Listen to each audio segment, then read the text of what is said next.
Hello, in front of me I've got Realme C31. In this video I'll show you how to set custom ringtone.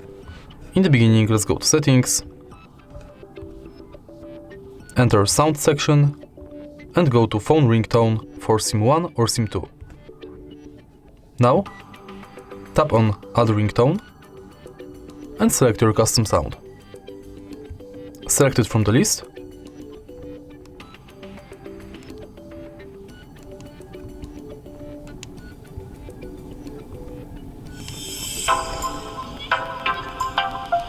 Tap OK and it's set. If you find this video helpful, please leave like, comment and subscribe.